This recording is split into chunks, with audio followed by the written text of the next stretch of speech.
Law का paper है और काफी सारे बच्चे एमसीक्यूज के लिए बोल रहे थे कि सर एमसीक्यूज का क्या करें। तो देख लो, मैं अपना बर्थडे सेलिब्रेशन छोड़ के आपके लिए लेके आया हूं एमसीक्यूज, जो कि आईसीआई ने बुकलेट जारी की हुई है। अब सवाल आता है कि क्या, अब देखो आप जब पढ़ोगे इनको तो आपका समय बचाने के लिए मैंने सारे एमसीक्यूज के आंसर मार्क कर दिए हैं। मतलब आप क्वेश्चन को रीड करेंगे, सीधा आंसर पढ़ेंगे और बिल्कुल भी टाइम वेस्ट नहीं करेंगे। ऑप्शंस को इवेलुएट करने में समय आपके पास कम है, ना नीचे से जाके आपको आंसर मैच करना है, बस क्वेश्चन की रिक्वायरमेंट पढ़नी है और आंसर को पढ़ते हुए चले जाना है। आगे जाके कुछ केस बेस्ड क्वेश्चन भी है इसके अंदर, तो काफी सारे क्वेश्चंस आपको मिलेंगे बढ़िया वाले, और आईसीआई ने खुद निकाल के दिए हैं। अब सवाल आता है कि सर ये बुकलेट आपको मिलेगी कहां पर? तो सर ये बुकलेट आपको मिलेगी टेलीग्राम चैनल पर। टेलीग्राम का लिंक आपको अभी मैं डिस्क्रिप्शन बॉक्स में डाल दूंगा, वहां से जाके ले लीजिएगा। रिवीजन वीडियोस मैंने सारी डाल दी है। अब सवाल आता है, ध्यान से सुनना मेरी बात, कि एमसीक्यूज क्या रट के चले जाएं?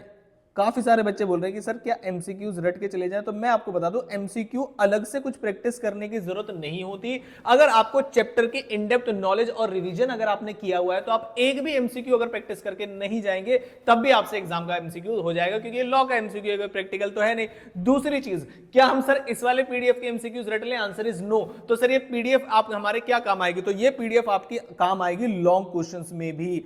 तो अगर आप जैसे मान लीजिए कोई एमसीक्यू बेस्ड क्वेश्चन है, आपने एमसीक्यू पढ़ा, सॉल्यूशन आपने पढ़ लिया, हो सकता है उसी टॉपिक पे आपका एक बड़ा 4 से 5 नंबर का क्वेश्चन आ जाए, और क्योंकि आपको फाइनल कंक्लूजन पता था, क्योंकि आपने एमसीक्यू पढ़ रखा था, तो हो सकता है आप उस क्वेश्चन को जिसको छोड़ने वाले थे उसको आप अटेम्प्ट कर लें। तो इस उम्मीद के साथ मैंने पूरी पीडीएफ आपके लिए कर दी है तैयार। 181 पेज की ये पीडीएफ है, जिसमें सारे आंसर्स मैंने मार्क कर दिए हैं लास्ट तक। देखो 181 पेज नंबर पे ले जाता हूं आपको, सारे आंसर्स मैंने मार्क कर दिए हैं लास्ट तक। जो केस बेस्ड क्वेश्चंस हैं उन सबके भी आंसर मैंने कर दिए हैं मार्क।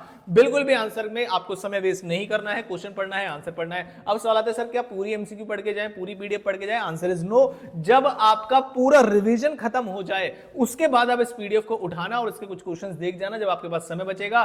कुछ एमसीक्यूज आज रात को देख लेना, कल कुछ सुबह देख लेना, कुछ एग्जाम सेंटर के बाहर खड़े होकर देख लेना। तो ऑल एंड ऑल आपको यहां पर कुछ चीजें सिर्फ और सिर्फ एमसीक्यू से रिलेटेड ही नहीं, कई बार ऐसे टॉपिक्स ऐसे होते हैं जो आपकी बुक में कवर्ड नहीं है लेकिन यहां पर पूछे गए, उसका कंक्लूजन दिया हुआ है और वो आपके एग्जाम में पूछ लिया जाए। तो जब सारा रिवीजन खत्म हो जाएगा आपको तब ये वाले एमसीक्यूज देखने हैं, और जब सब रिवीजन खत्म हो जाएगा तो ऑटोमेटिकली आप एग्जाम का एमसीक्यू कर पाएंगे। तो बिल्कुल भी टेंशन मत लीजिएगा, पेपर प्रेडिक्शन, पेपर पैटर्न सब बता चुका हूं मैं आपको। और भी कुछ इंपॉर्टेंट लगेगा तो शाम तक मैं आपके लिए लेके आऊंगा।